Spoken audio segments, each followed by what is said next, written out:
Boa noite a todos. Reencarnar é necessário. É disso que fala o capítulo 4 do Evangelho. O Espírito sopra onde quer. O grande Espírito, que é Deus. Deus comanda a nossa vida da maneira que Ele achar mais justo e necessário. Quando quer, Ele movimenta as águas, leva as sementes ou traz a brisa que nos acalma. A voz de Deus é peregrina. Ninguém sabe de onde veio e nem para onde vai. Um dia usa a minha boca e as minhas palavras para dizer alguma coisa, outro dia usa a boca do inimigo para me dizer algo. Deus é soberano. Deus sabe tudo. Quando a gente acha que a nossa vida não está indo no caminho certo, Ele vê que na próxima curva a gente vê que Ele fez tudo que era necessário para que a gente andasse no melhor caminho para melhorar a nossa vida e não para piorar. Mas quando a gente ainda acha que está piorando, Ele vai ali e mostra que aquele caminho não era o melhor. A cada renascimento já reconhecemos o degrau antigo, mas temos dificuldade com o degrau novo. E o que isso quer dizer? Nós estamos há tanto tempo aqui, já nesta mesma encarnação. Mas há dias que a gente, ao invés de conseguir fazer algo melhor, a gente consegue retroceder. Por quê? Porque a gente sabe que é aquele caminho, mas assim como fizemos coisas para dizer evoluímos, todos os dias colocamos mais alguma coisa em nossa conta. E é isso que Jesus, com muitas vezes com o caminho que a gente não quer, tenta evitar que a gente faça. Jesus sempre sabia reconhecer o que havia de bom, mas também não se calava diante do equívoco. Advertia quem não entendia, já naquela época. E o que ele deixou para nós? Ele deixou isso. O Evangelho, ele deixou todas as palavras deles, ele deixou todas as palavras que os discípulos deixaram para nós. Ele deixa até hoje, através de Allan Kardec, e todos aqueles que mandam mensagens, que mandam os livros, mensagens para a gente guiar nossa vida no caminho do bem. Para entender o mundo espiritual, temos que entender a nossa volta, o mundo físico. Se a gente pensa assim, mas a gente está lendo aqui o livro de Jesus, e Jesus veio do mundo espiritual. Mas Jesus renunciou a planos divinos para caminhar entre nós. Ele veio aqui para nos explicar como o mundo físico funciona. Porque se ele só mandasse mensagens sem ter estado aqui com nós demoraríamos mais para entender. Tem uma passagem neste capítulo 4, onde ele fala com Nicodemos. Nicodemos era membro do Sinédrio, ele entendia as interpretações bíblicas, ele era um religioso, ele sabia de leis, ele sabia de administração, porque naquela época tudo meio que se misturava. Não tinha assim, não era tudo separado, né? Tipo, tem juízes, tem pastores, tem igrejas, não era assim. E ele não entendia a Jesus. Então, Jesus perguntava a ele, mas como você quer que eu fale mais do reino de meu Pai, se ainda não consegue entender as leis que eu explico quando eu estou aqui? A gente poderia até ler uma passagem. Ora, entre os fariseus havia um homem chamado Nicodemos, senador dos judeus, que veio à noite ter com Jesus e lhe disse: Mestre, sabemos que viestes da parte de Deus para nos instruir como um doutor, porquanto ninguém poderia fazer os milagres que fazes, se Deus não estivesse com ele. Jesus lhe respondeu: em verdade digo-te, ninguém pode ver o reino de Deus se não nascer de novo. Nesse momento, ele explica que todos nós vamos ir ver o reino de Deus e todos nós nasceremos novamente.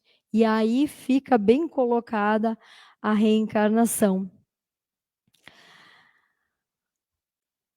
E por que é que há a reencarnação? Vocês imaginam como seria injusto se, por exemplo, há pessoas que nasceram em países que há guerras? A gente está presenciando agora no nosso momento atual. Enquanto que nós aqui estamos só com as enchentes, né? Já é ruim, já é horrível, mas nós estamos só com as enchentes. E aí, quando há reencarnação, as pessoas trocam de lugar. Alguns vão para outros países ver outras realidades, outros vão vir aqui na nossa realidade. E é para ser justo que todos possam ter diferentes experiências para evoluir. Mas Jesus fala que o amor está sobre todas as coisas.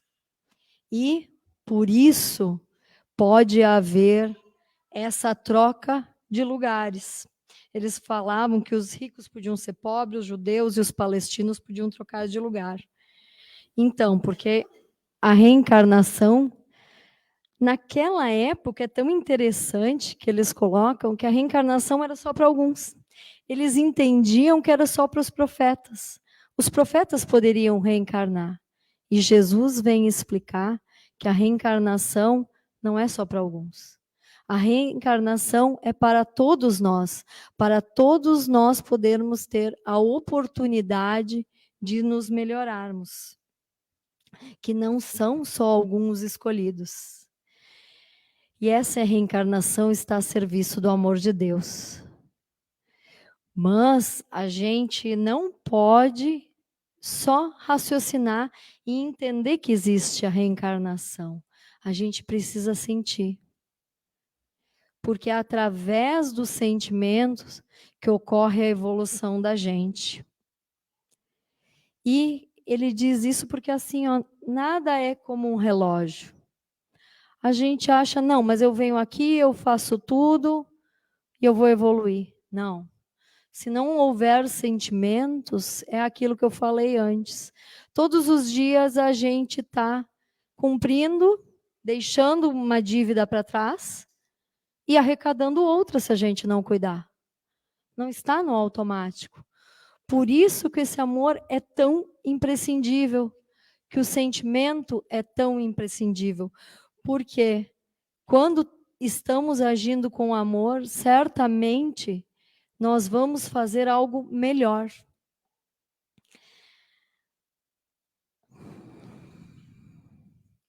E o amor divino.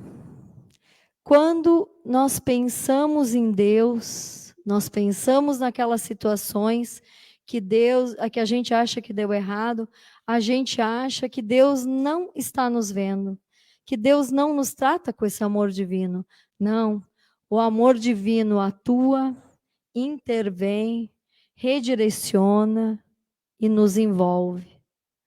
Às vezes passam 10 anos e havia uma situação que a gente pensa, por exemplo, mas aquele namorado de escola, por que eu não casei com ele ou com ela?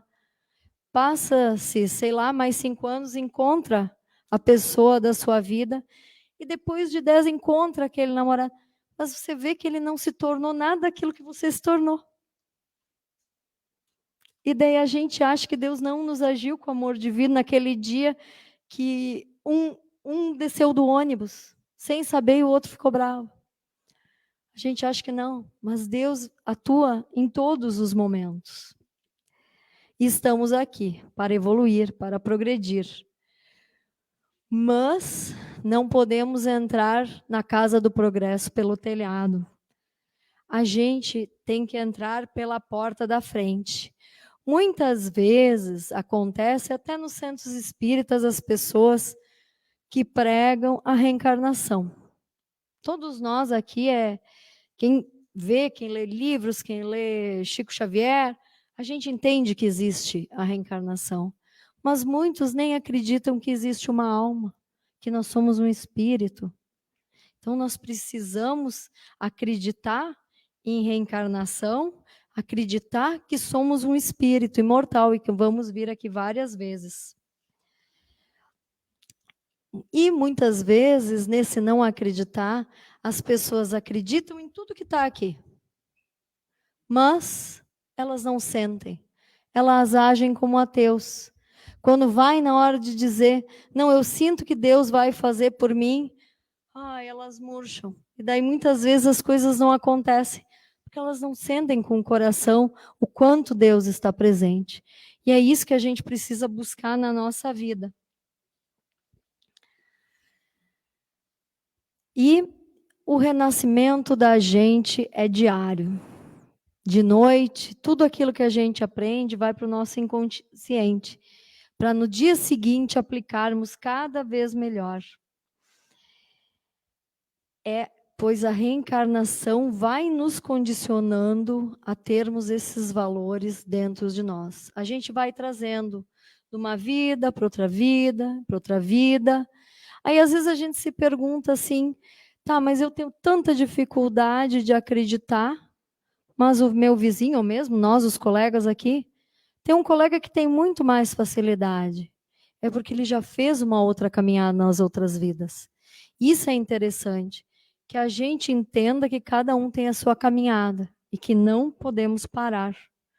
Que devemos cada vez mais olharmos para os nossos valores. E a partir desses valores criados no dia a dia, a gente age conscientemente. Porque está lá, guardadinho. A gente vai buscando os nossos valores, vai estudando o evangelho, vai vindo na casa, vai assistindo vídeos bons, e de repente a gente começa a agir como se isso fosse mais normal para a gente. Mas aí vem uma situação muito difícil. Vem uma situação assim, pode ser dentro da família, pode ser no trabalho, qualquer lugar. Uma situação que nos atormenta. E daí o que a gente faz? A gente age por impulso ou a gente acredita em Deus? A gente acredita em Deus. E às vezes a decisão que a gente tem que tomar não vai ser boa para nós naquele momento. Mas devemos pensar sempre em fazer a decisão mais correta. Vou dar um exemplo bem simples. Pô, ali tem uma vaga e o cara está sinalizando para estacionar, mas eu vou chegar antes dele. Vou pegar a vaga dele? Simples assim. Não, vou ter que andar mais 2 quadras. São essas pequenas coisas. Em grandes coisas, isso também acontece. Aí a gente pensa assim, mas eu vim numa família atormentada, cheia de problemas. Foi essa família atormentada que Deus usou para nos reajustar. É a melhor escola que nós temos, por mais difícil que ela seja. E no momento oportuno, essas situações acabam. Então, porque no momento que aprendemos a lidar com as situações que viemos para aprender, elas vão terminando. Ou vocês não percebem, conforme, claro, tem gente super nova aqui, tem crianças, né? Mas os mais velhos, que algumas situações a gente começa a levar com mais tranquilidade. E é isso que Deus espera de nós, que aqueles momentos a gente consiga aprender.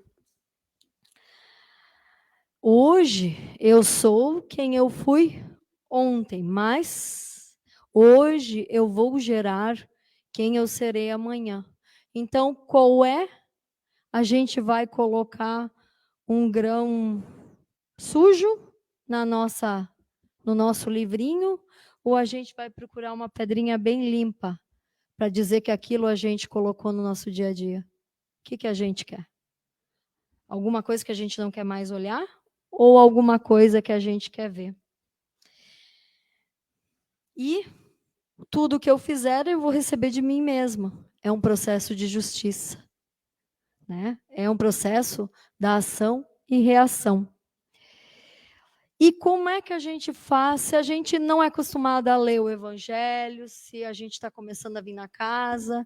Como é que a gente faz para se iniciar no reino de Deus? Amor e perdão. Então, e também, Jesus pergunta, ó, a mulher e as cabras. Jesus pergunta o que ela faz depois de vender o leite. Ela responde: limpo bem os cântaros.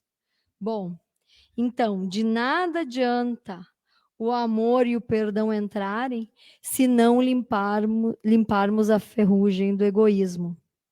Nós precisamos limpar o vaso da alma. Quando a gente perdoa, se a gente põe amor, a gente não é para deixar nada lá. Nada que nos leve de volta àquela situação. É difícil? Pode ser que a gente vai tentar uma vez, duas vezes, três vezes, mas daqui a pouco a gente consegue limpar o vaso. E assim são com todas as situações da nossa vida. E quando uma gota de orvalho cai na terra, ela cria uma gota lamacenta. Cai na pétala, ela de um lírio, ela vira um diamante celeste. Então, o que a gente quer na nossa vida?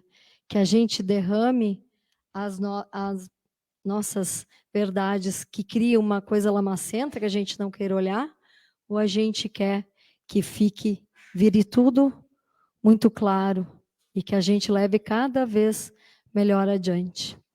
Eu acho que é isso também que Deus espera de nós. E essa é a mensagem de hoje sobre a reencarnação. Que assim seja.